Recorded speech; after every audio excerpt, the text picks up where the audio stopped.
send her in.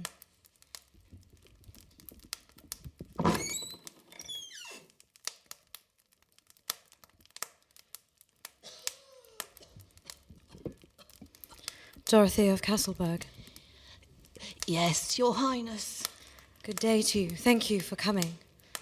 Here, take the seat by the fire. Your seat? Oh, I couldn't possibly. We insist. Thank you.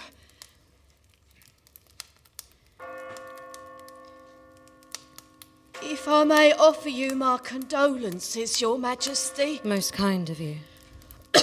Here. It must have been at least several days' ride. Apologies for any discomfort. Thank you, Your Majesty. However, if I may... Of course.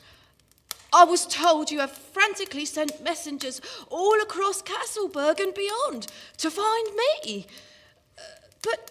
You're at a loss as to why we sent for you? Yes. Grief makes you realise much more than you think. Dorothea of Castleberg, it is to you this kingdom and us personally owes a great debt. Me? Do you remember what happened when you first approached the kingdom of Steinturn all those years ago? Yes. I met a young man, cold, hungry, exhausted. His name, now what was it?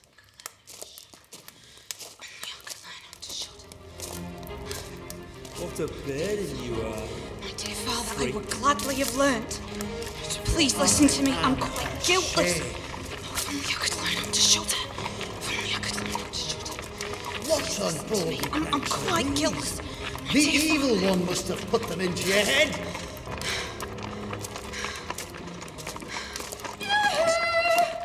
Hello? Hello? Yes? Hello there. How far to Hesse now from here? Hesse now? Well, does this road not head there? I do not hail from this kingdom. Oh, where do you come from then? I do not know. You do not know? Who is your father? I may not say. Well, who are you? Augustus. Augustus. I am Dorothea of Castleberg. Pleased to meet you. Safe journey. If only I could learn how to What are you muttering about? That I would give worlds to shudder. You wish to learn to what? Shudder. I hear people talking all the time about the way when they're laid through some ghostly place, it makes their flesh creep. The places cause them fear. They're always saying it makes one shudder, but nothing scares me. Come on, climb on. Do you have any money? Yes. Then I will take you to the tavern where I am staying for the next 2 nights. Thank you.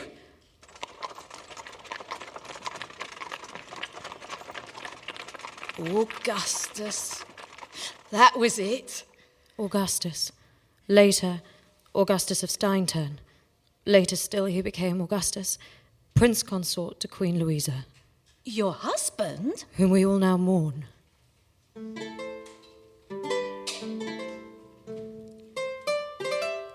Through here.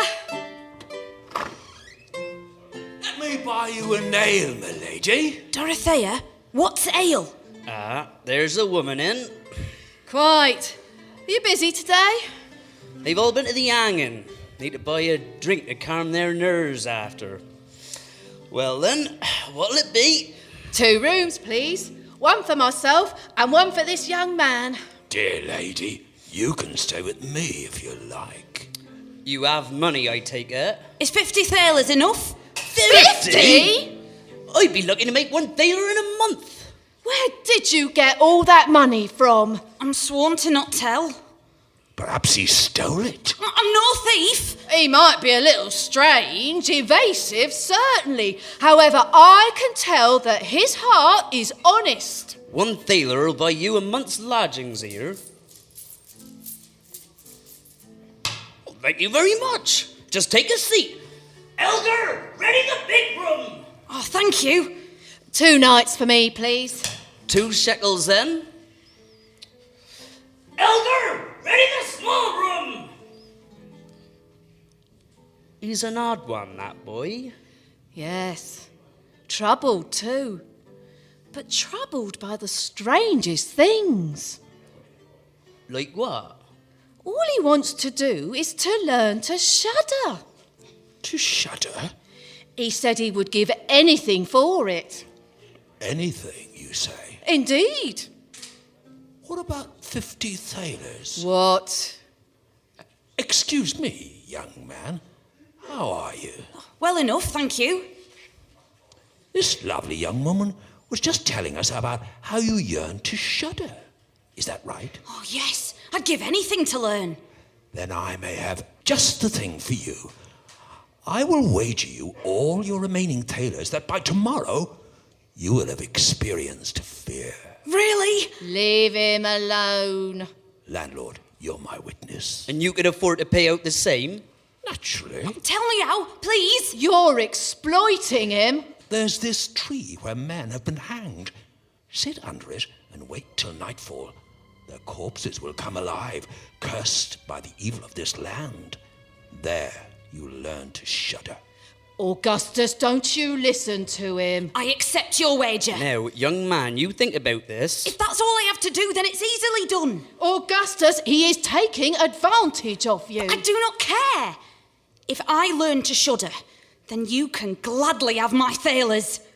Come back to me tomorrow morning, early. I will. Good night, Dorothea. See you tomorrow. You're despicable. Why? I just made his day. And tomorrow, he makes mine.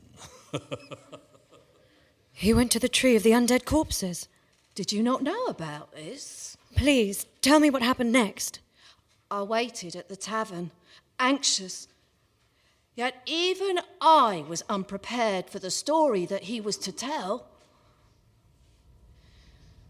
The night fell, and wind blew the corpses one against the other, tossing them to and fro in the darkness, the curse placed upon them awaiting. The curse of Moloch. It got so cold, he lit himself a fire and looked upon the bodies, feeling pity for them. Because he had a tender heart, he put up a ladder which he climbed, cutting down one body after the other. If it's perishing down here by the fire, how you poor things up there must be shaking and shivering. Then he stirred the fire, blew it up, and placed them all around in a circle. But they sat there, unable to move, and the fire caught their clothes. Oh, take care, or I'll have to hang you up again. The corpses let their rags go on burning, so he hung them up again. Sorry, I don't mean to burn with you. With the bodies still burning, he sat down at his fire and fell asleep. I remember that some said on that night they could hear on the wind the cursed corpses crying out in pain like never before.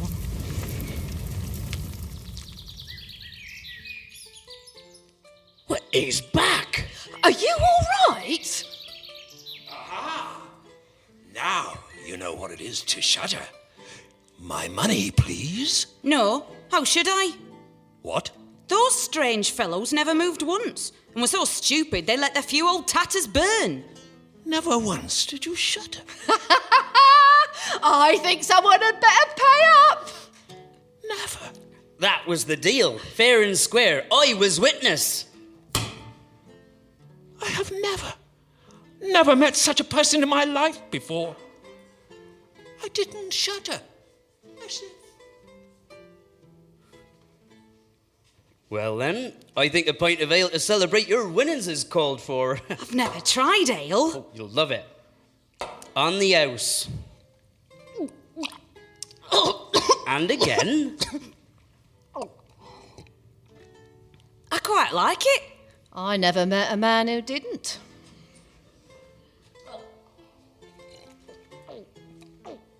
How much is another pint? A thaler? Good Lord, no. Not a thaler buys you all the ale you want till midnight here. Done. Elgar, ready the big barrel! Soon, Augustus was the talk of the tavern and beyond. Some started to call him the fearless youth. The fearless youth, a boy with no past, sworn to never speak of where he was from. That's not true. He did. Just the once.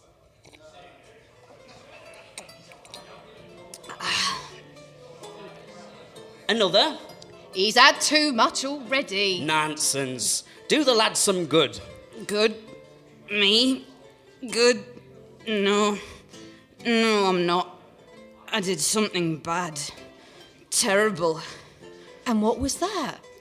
I can't tell you. Is that what's been troubling you? Listen, if there's one thing the young lady here will attest to, it's that the one person you can rely on for discretion is your tavern keeper. Am I right? Well... A place like this, tongues get loose, see? I hear all sorts, but my mouth stays shut. Unburden yourself. Here, another ale. It seems that Augustus was from a small family. Just his father and an elder brother. He told me he also had a younger sister who had disappeared. His mother died from the madness of a broken heart, blaming herself, telling all that she had been tricked by the demons of this land. His father was a successful miller, while his brother was considered clever and bright. Augustus, well, those in his village seemed to have a different opinion. What a burden he is! Every day he was made to practice on a turning lathe, yet his skills never met to his brother's approval. Never good enough. Again! You're now growing strong, and you must earn your own bread. I gave him his knife, father, yet he never uses it for any sort of hard work. Oh, all the money I've spent on your education is wasted. Father, brother, I will gladly learn. In fact, if it were possible, I should like to learn to shudder. What do you mean? When I hear you, Jacob, talking of your journey to the church, you say travelling through the graveyard makes you afraid. I fear nothing. You'll soon learn to shudder. But that won't help you make a living. Get inside. What a fool he is, father. There is no place for him here. Think. He asked to be taught to shudder. If that's all he wants, I can teach him that. Hey, that'll be a good discipline for him. When will it be? Soon. Leave it to me. And so the brother took Augustus to the church. His duty was to toll the bell. After a few days, he woke him at midnight. Now, my brother, I'll teach you to shudder. It seems his brother stole forth secretly in front, and when Augustus was up above and had turned round to grasp the bell rope, he saw a dark figure. Who's there? The figure gave no answer, and neither stirred nor moved. You have no business here. His brother remained motionless, so that Augustus might think that it was a ghost. What do you want here? Speak, or I'll knock you down the stairs. He can't have the wits or strength to do that. What a fool he is. The figure stood there as though he were made of stone. Tell me who you are, rogue! Augustus made a dash at the spectre and knocked it down the stairs. He tolled the bell as asked, went home to bed without saying a word. His father waited a long time for his elder son. At last, he woke Augustus. Don't you know where your brother is? He went up to the tower ahead of you. No, but someone stood on the stairs up there just opposite the trapdoor in the belfry. And because he wouldn't answer me, I took him for a rogue and knocked him down. What? If it was Jacob, I should be much distressed. The father ran and found the brother who was lying, groaning in a corner, his bones broken. Jacob! Oh, Father! My brother is mad! He has become as insane as mother was! For all that, the good-for-nothing wretch out of our house! Oh, what unholy pranks are these? The evil one must have put them into your head. Father, please listen. He stood there in the night like one who meant harm. I didn't know who it was and warned him 3 times to speak or be gone. Get out of my sight. I won't have anything more to do with you. But Father, please! Here are 50 thalers for you. Tell no one where you come from or who your father is. I'm ashamed of you. When day broke, the youth put the 50 thalers into his pocket, set out on the hard road, disowned, alone, burdened. All because I couldn't shudder. Listen, it's not your fault. What happened was nothing more than an accident. Midnight. But the bell only chimed once. One night of the 7th birthday of Princess Louisa. Well, that's good, isn't it? I've heard whispers around the village. You would have done. Steinturn is a kingdom facing tragedy. Why? Shh. Moloch. Moloch? Who's Moloch? Shh, keep it down. Who's Moloch? He is a demon, evil incarnate. It is said that he can see into your soul and that he can make evil take the form of the ones that you most love. That amongst other things, he is the stealer of our children, the one that has cursed our lives, our lands, even the corpses of our dead. Oh, the thought of it just makes one shudder. Not me. So, what does this Moloch want? What His Majesty promised him. Which is? See, until about 10 years ago, this was a happy kingdom. There was wealth, trade, and times were good. Plenty of gold stored in the dungeon of Hesnau Castle. Then Moloch came, stealing the firstborn daughters of every family. There was despair. The people demanded action from His Majesty. So, on the day of the princess's 7th birthday, he called forth Moloch himself. Moloch, we demand you to appear before us. If there's one thing Moloch can't resist, it's a challenge. And he appeared, the very countenance of the devil himself. Which little creature summons Moloch the Mighty?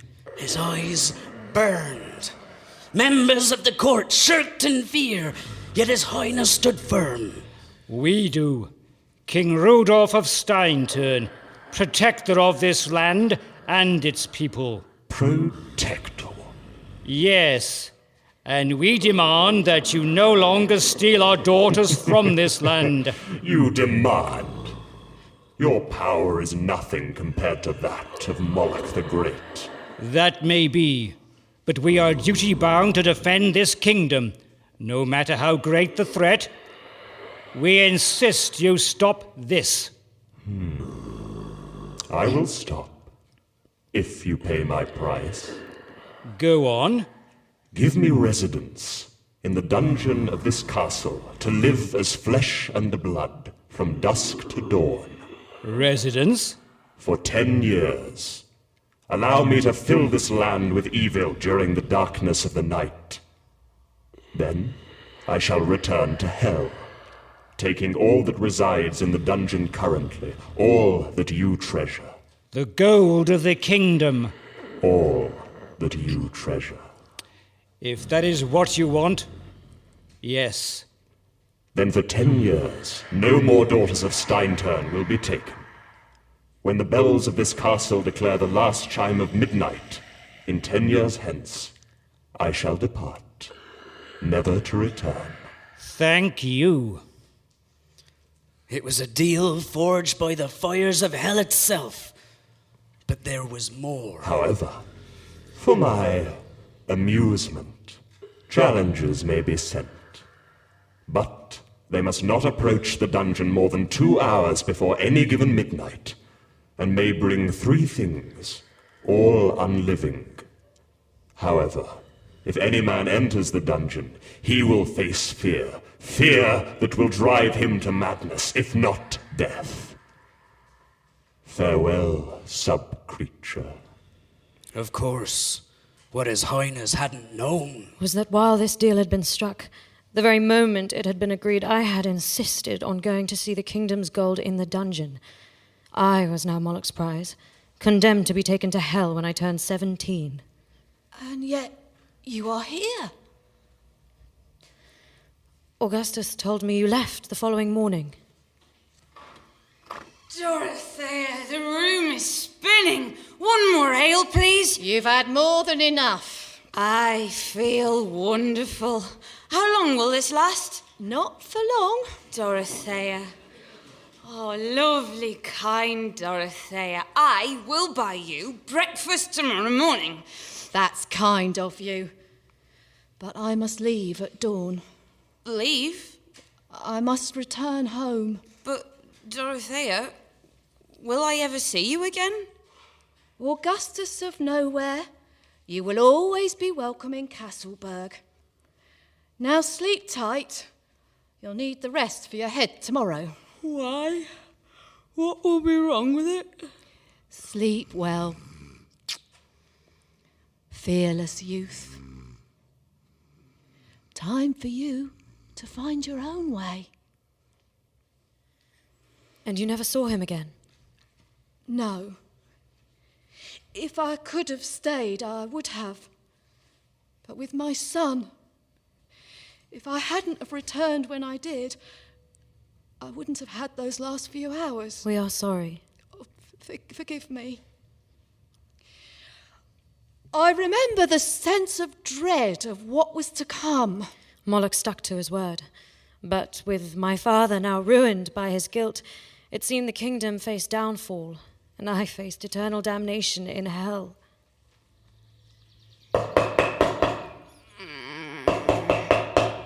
Go away. Come on, lad, open up!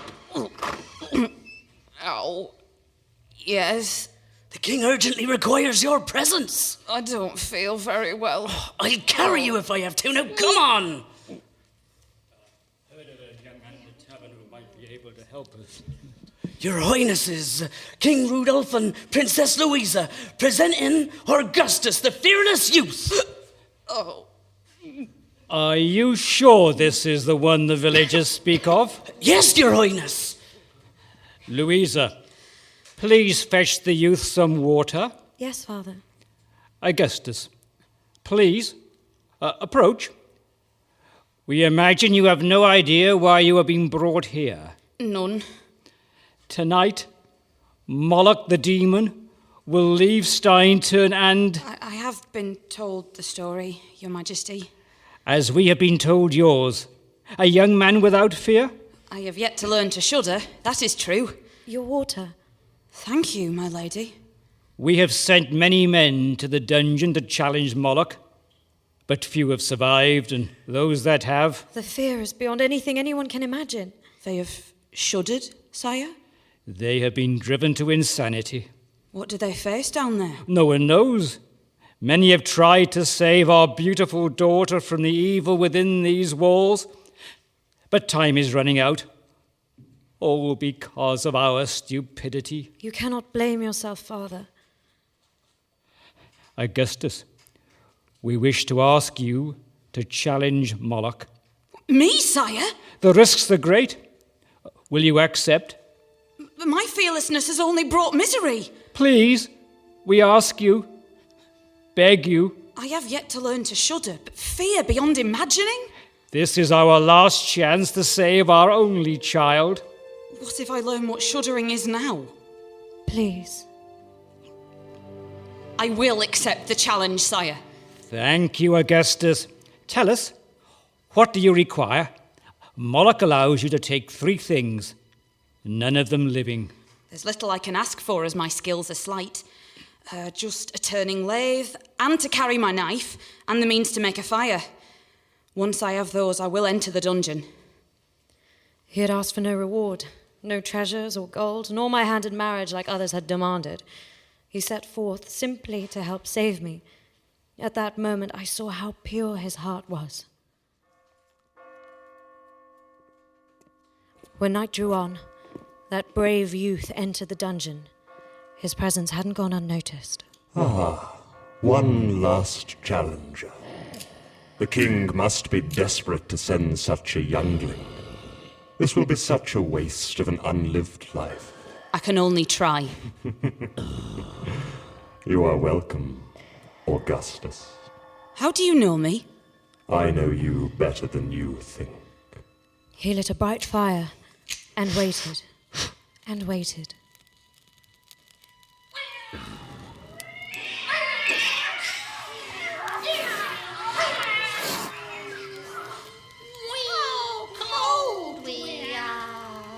Then why do you scream? Come and sit at the fire and warm up. As they spoke, two huge cats sprang fiercely forward. Moloch had seen into Augustus and given them voices with which to speak, voices that were eerily familiar. Do you not fear us? No, you do not make me shudder. More joined. He was surrounded. All looked at him hungrily, ready to pounce. Game of cards with dinner as the wager. We promise our brothers and sisters will not harm you if you agree. Why not, if you have the cards? But first, you two, let me see your paws. He seized them by the scruff of their necks and took out his knife. What long nails you've got! Wait a minute, I must first cut them off. With this cry of pain, out of every corner came forth black cats with fiery chains in swarms. Yet he did not waver. He looked on, seizing his knife. Be off, you rebel rats! With the bravery of 1,000 men, he let fly at them. Some of them fled away, and the others he struck dead. He fought for nearly an hour straight. Once they were in retreat, he returned to the fire once more. His victory had been noticed. I congratulate you. Not many have survived this far. I still have yet to learn how to shudder. Indeed. But there is always time to learn. Moloch's words struck a chord. What if tonight is the night I learn to shudder? A half-man, moulded into another familiar shape, fell before him. Hello? Brother? There's another half wanted down here, that's not enough. The two halves rejoined and a ghoul of a man sat beside him. Find somewhere else to sit. Augustus tried to shove him away.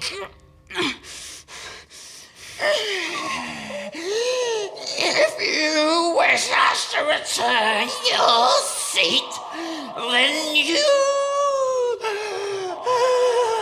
play our game with us. But should you lose, then we will make you join us. Then more men dropped down, one after the other, each fetching 9 skeleton legs and 2 skulls, putting them up and played 9-pins with them. What must I do?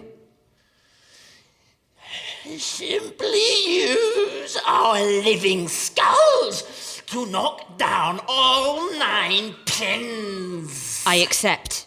But your skulls aren't round enough yet. He took a living skull, placed it on his lathe, and turned it till it was round. Its screams filled the dungeon.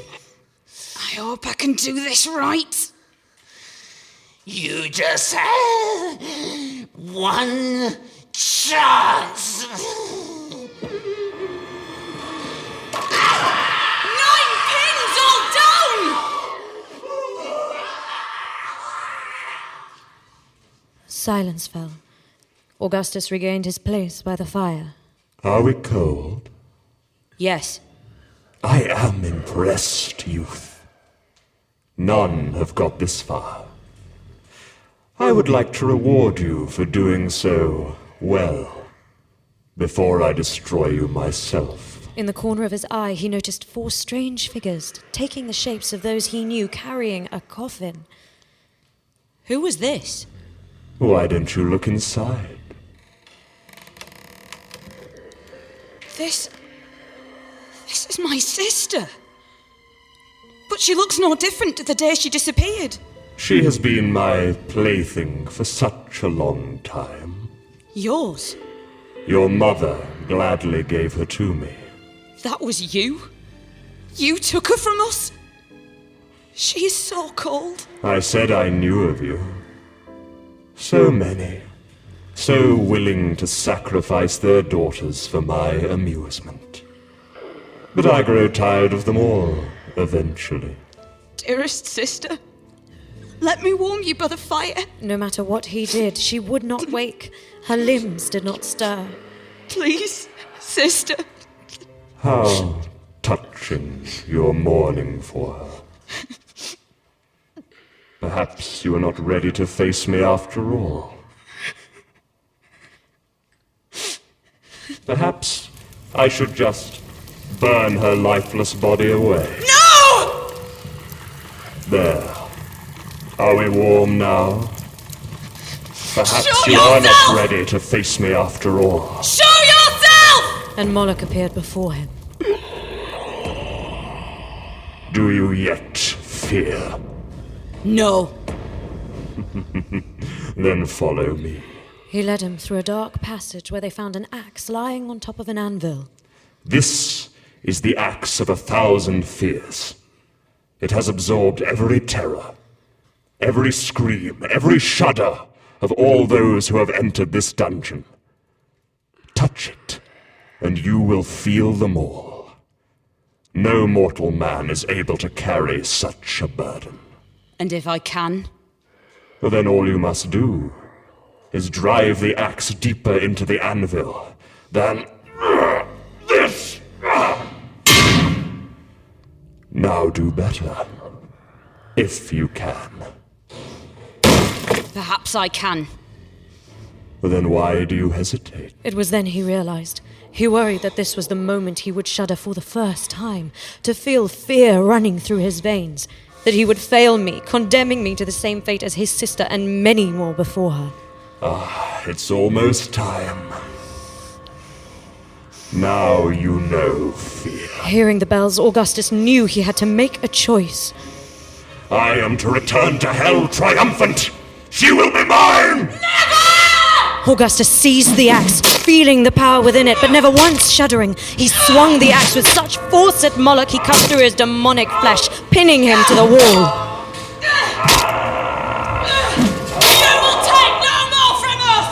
He drove blow after blow into Moloch's flesh and blood form, cutting through him. Moloch's eyes turned lifeless. Augustus watched as the demon's body melted away. The axe turned to ash in his hands.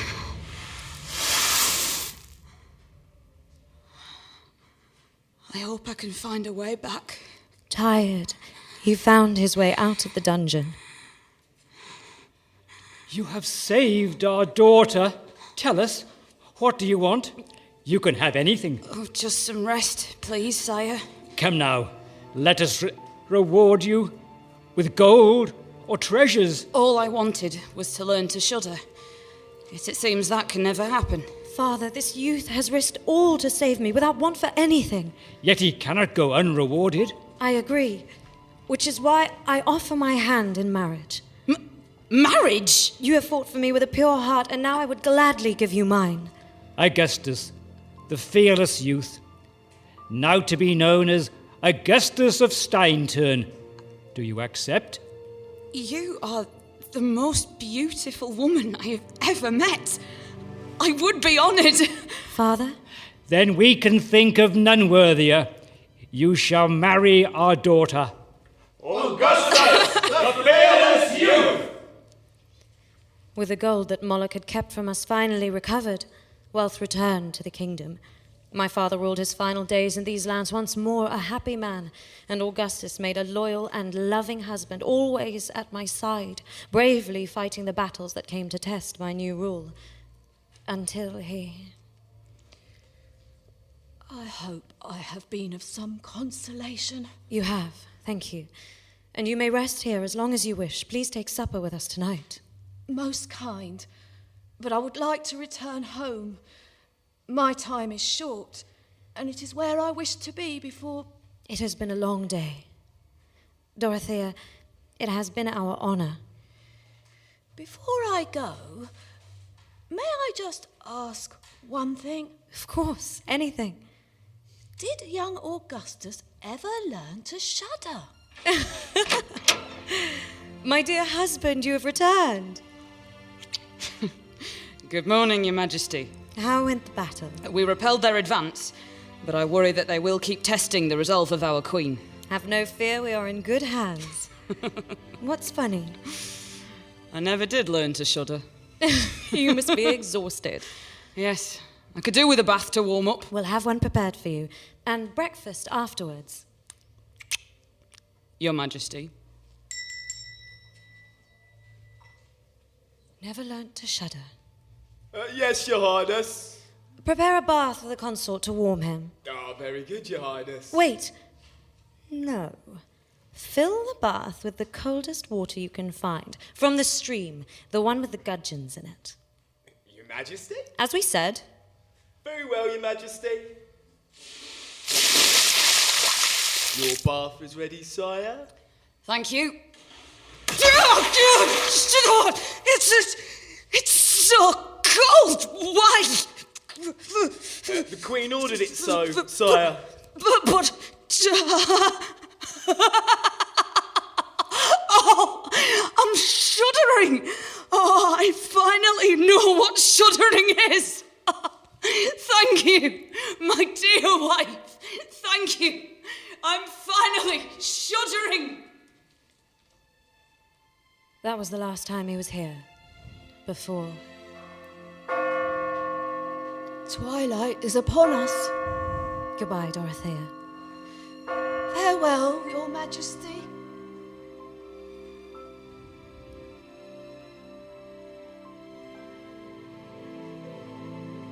Goodbye, my fearless youth.